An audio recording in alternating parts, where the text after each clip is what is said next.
I want to start today's lesson by playing a short clip of a Roger Federer forehand that I filmed myself in an early morning match at the Western and Southern Open tennis tournament in Cincinnati.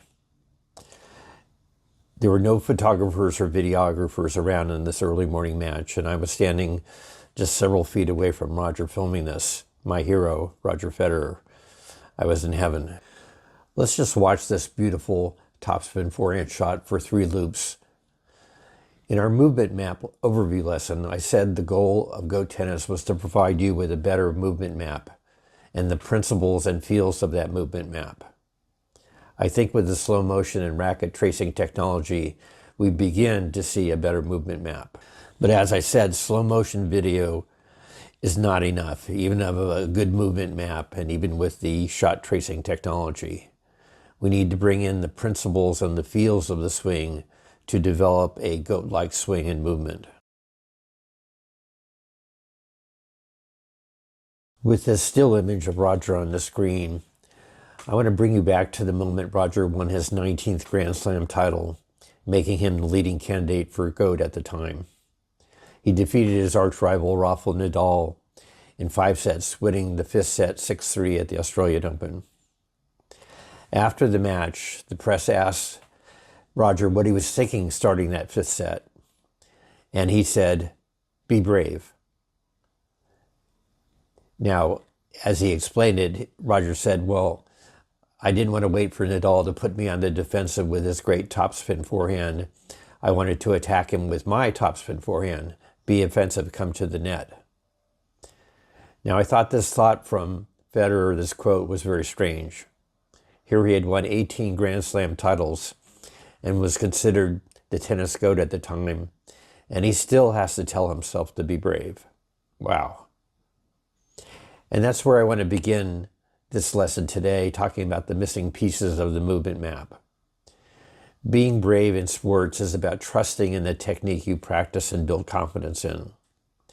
They asked Tiger Woods, a golf GOAT candidate for sure, how he could make that last critical iron shot to the 18th green, winning his 18th Grand Slam title. He said because he had made that shot 1,000 times in practice. So this is the type of self-trust, confidence, and yes, bravery that I want to teach you a little bit about in Go Tennis Channel. To build that type of self-trust in your technique, you need a better movement map. And here we'll plunge into the missing piece in the topspin forehand movement map.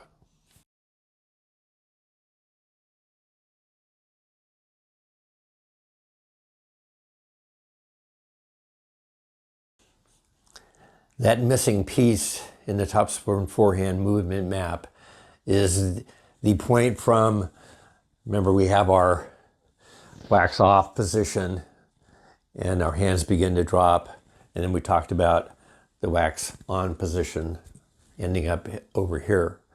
Well, the missing piece is the transition movement from this handbrake after we start to drop to a more slotted position before we start our forward swing.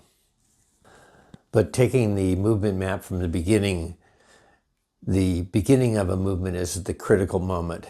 That's when we have to have a clear intent, and we have to have a clear emotional intent as well. So the issue with most tennis instruction is the overemphasis on what they call the unit turn.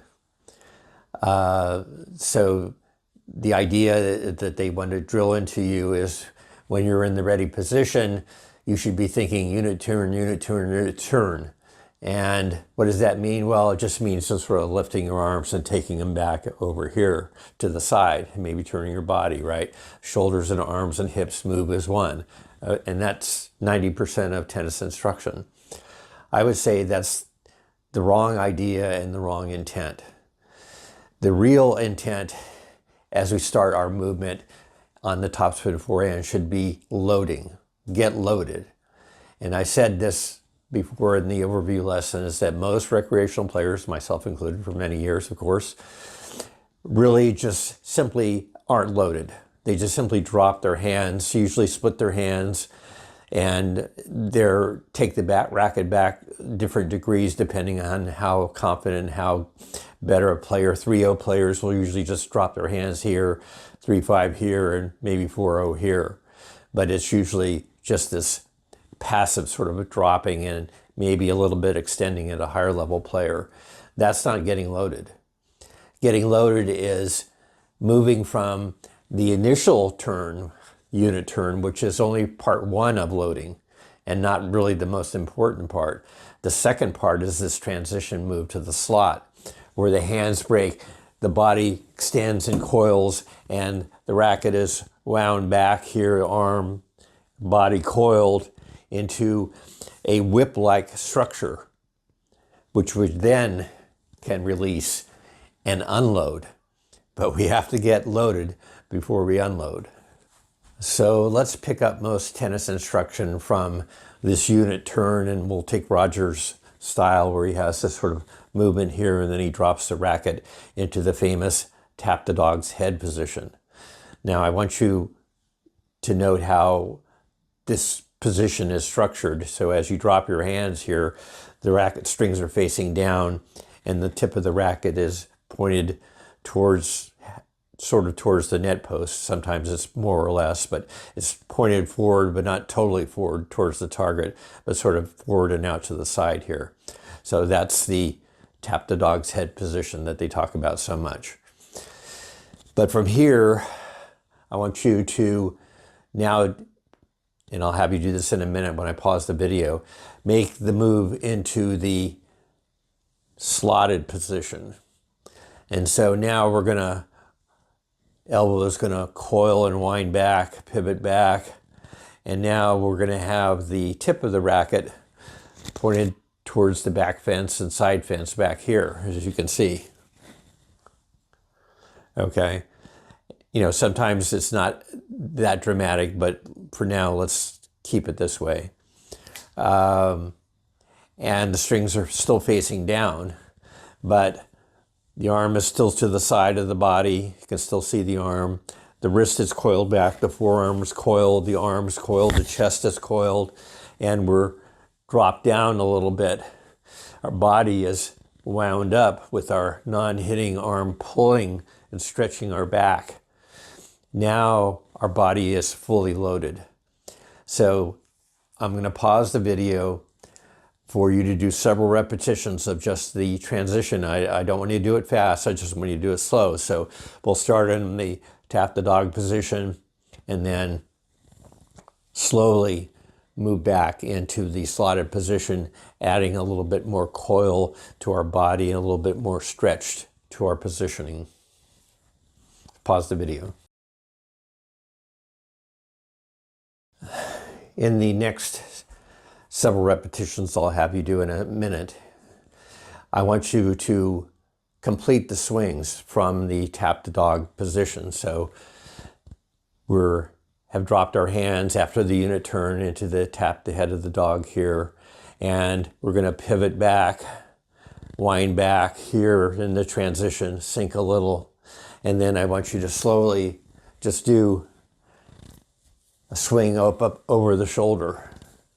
And I want you, while you're doing this, to keep the focus on a pulling action of your hitting elbow, like we discussed the other day, and the body. So I don't want you to be doing this type of action. So I want this racket to let flow and pull and lag behind my arm and hand, and let it just go effortlessly up and over my shoulder. I'll pause the video for you to do that several times.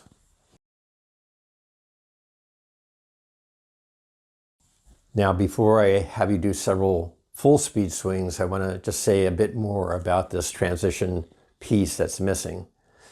So we see a lot of commentators on television talking about Coco Gauff. She's a great prospect, great player even now, but they're very critical of her topspin forehand technique and how many errors it generates.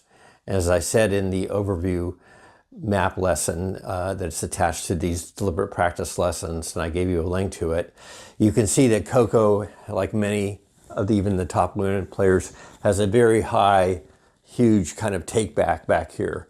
where the arm goes back behind the midline of the body.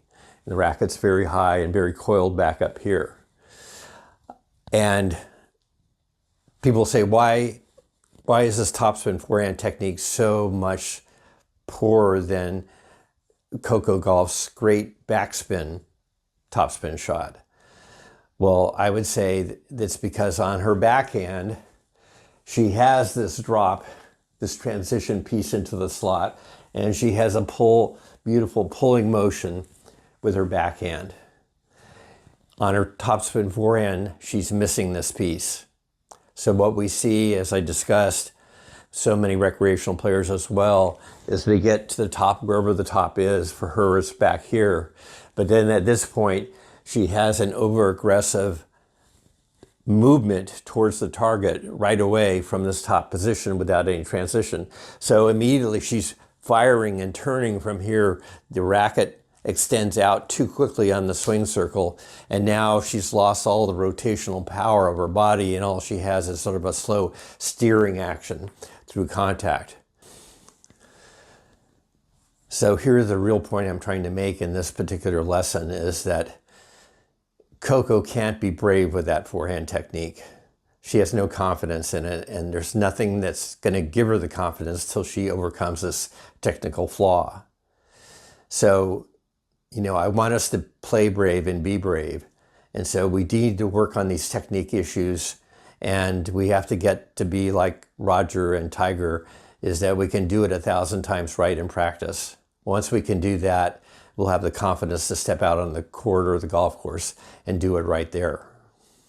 So now finally, I want you to do several full speed swings from the tap the dog's head position. So I want you to put maximum effort and maximum bravery into these swings. I don't care if it's perfect or not at this point. We're not trying for perfect technique. We're trying to be brave. Okay, so we're in the tap dog position. We're stretched out. We're going to wind and coil our body with a little bit more freedom and movement. And we're going to wind and sink down into the slot. Sink down into the slot here. And then we're going to, with the pulling action of our body, our arms, and our elbow particularly, we're going to have this very whip-like swing up and over, up and around our shoulder, and let the racket go all the way around to the other side. That's the racket momentum we want in a great swing. We don't want to try to catch the racket out front. No good swinger does that in any sport, because you're just stopping and slowing the momentum through contact. We want to let this thing fully and freely go around the swing circle. And as we go through contact, yes, we'll be relaxing, the racket will be slowing down, but it'll still have enough momentum usually to carry all the way around our head. So I'll pause the videos while you do several brave swings.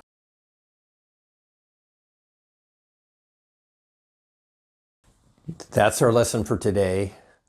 I encourage you once again to practice this transition piece. You can do it with your hand. You don't even need a racket. You stand up from your couch or your chair and you're doing this practice, tap the dog into slotted position. You can do it with a racket, and then you can do it with some brave swings. So I'd like you to practice that several times during the course of the day. It'll speed up your improvement and start us down the path to this brave new swing, this brave new world that we're building.